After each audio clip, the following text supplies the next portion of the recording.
part 2 of my garden update. It's all cleaned up, everything is in order, and it is ready for me to plant my seedlings here. When the time comes anyway. Okay. Eggplant, purple top turnips, tomatoes, bok choy, and the yellow corn.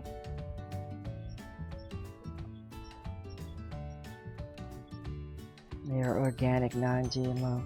All of my seeds, all of my plants are, this is the eggplant. All my seeds are heirloom, non-GMO, organic.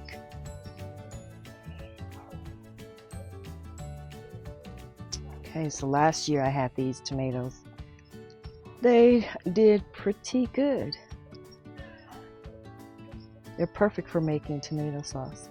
So I have my cucumbers, bell pepper. I think they are the red bell pepper, I'm pretty sure.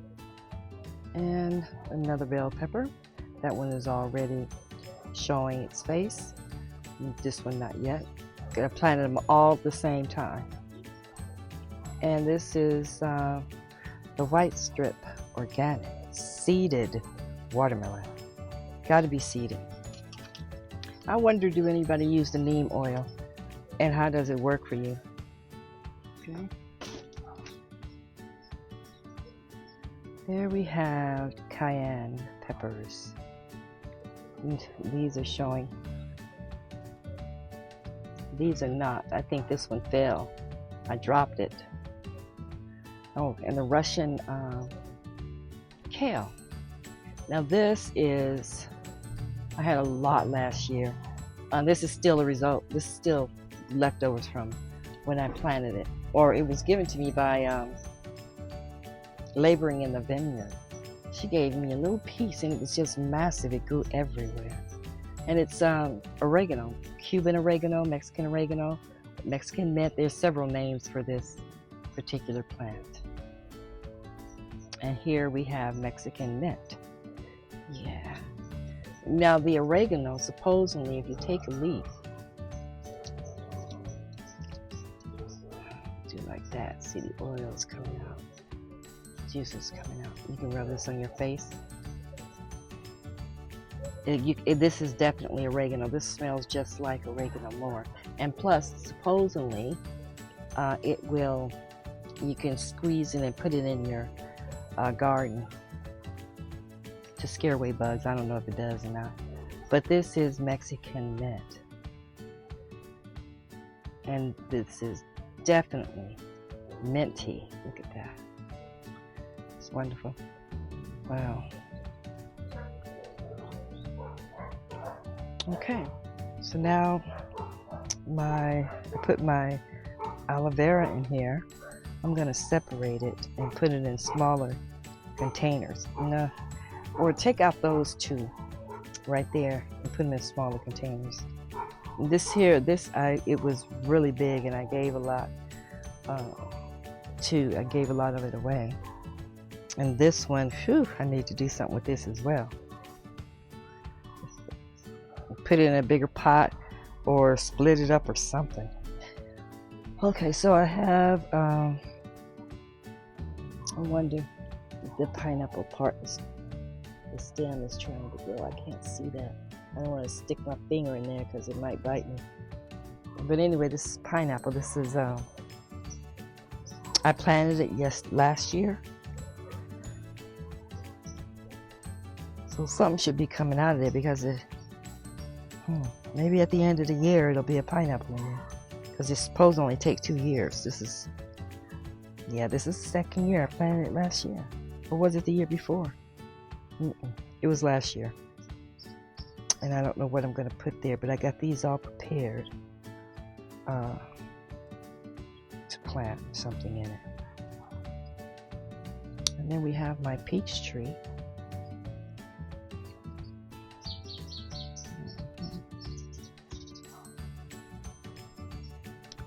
my eggplant that I let overwinter.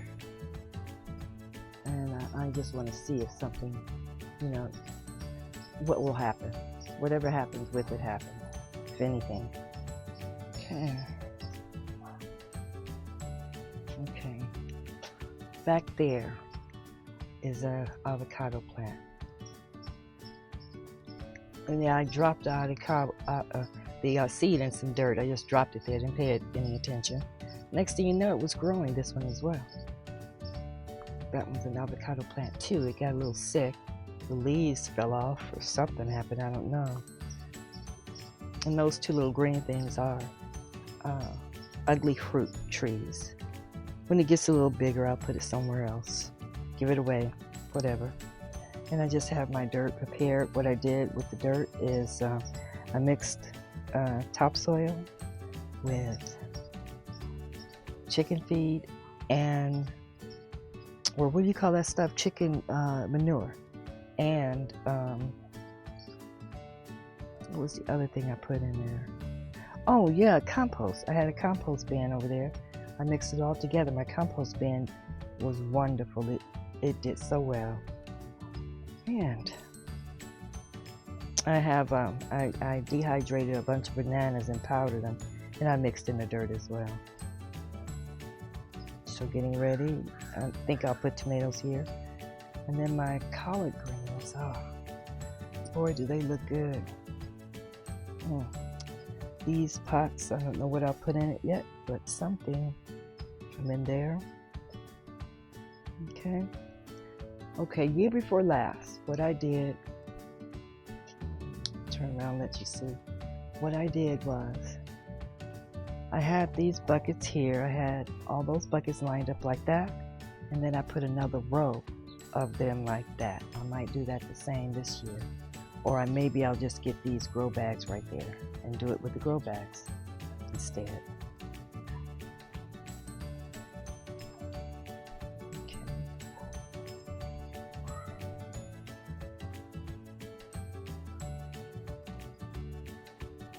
All right, here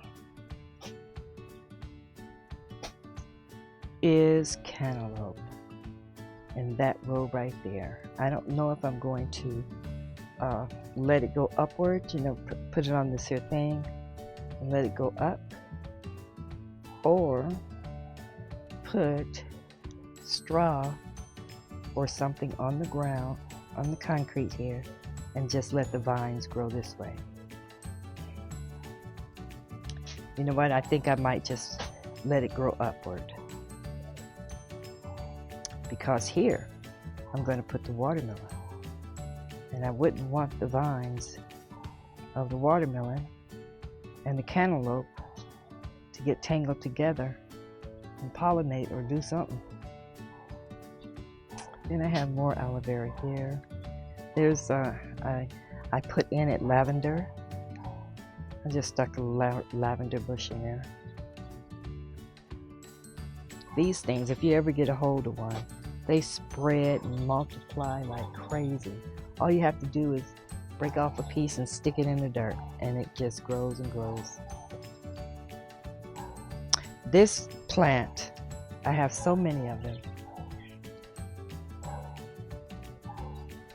And some more. There's another one.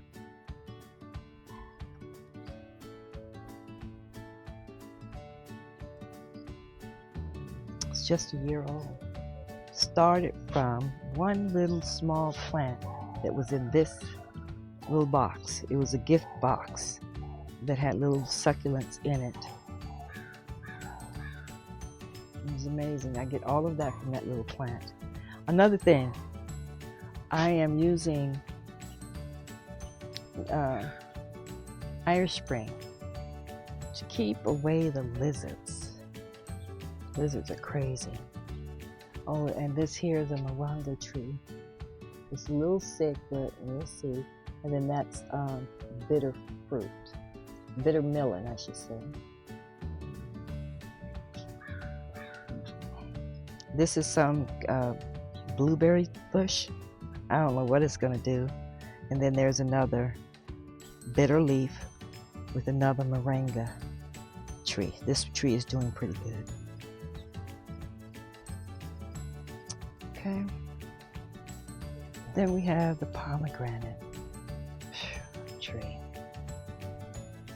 It looks kind of small in this here, but it's not that small.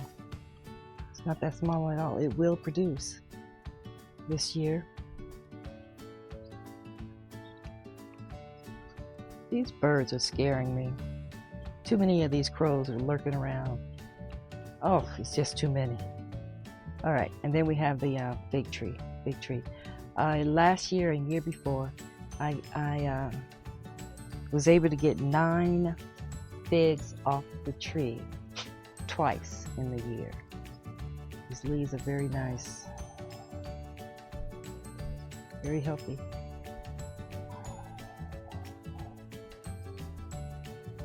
This here tree will turn on you in a minute.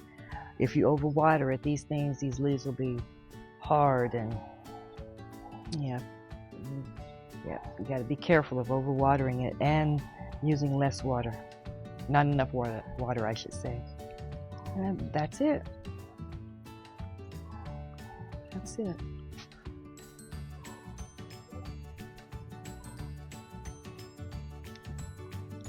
The things that you can do on a small patio. Complete garden. So my next update will be, I don't know, 2-3 weeks maybe a month, and I will have all of these planted in a couple of weeks, maybe 3-4 weeks. I'll put those in some of these buckets. Okay, so no matter how small your space is, you can grow something. If all the space you have is this bucket size, look at what you can grow in the bucket. All these greens. If your bucket is this big, if your space is this big, this is what you can do. There's collards right there, and these are the giant mustards. I even have another one of those plants over there, which I'll take out eventually. Ooh, goodness, these birds are scaring me, making me nervous. All right, this is marigold. Okay, now, I don't know what this is, cucumber or watermelon. I don't have a clue. Could be cucumber, and my intent was to, see, it's on the balcony here, or on the ledge there. My intent could have been to let it hang down like this. There's space over there. I can slide it back over there and let it hang down there. Something. Well, we'll see when it starts to grow what it is. Exactly. Right. Okay. That is it.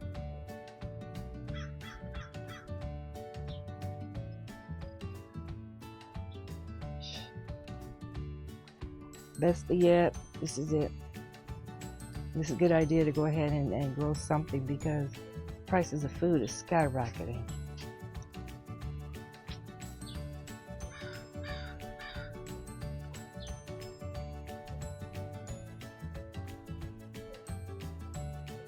Alrighty, you guys have a wonderful, blessed day, and thank you for tuning in. See you next time.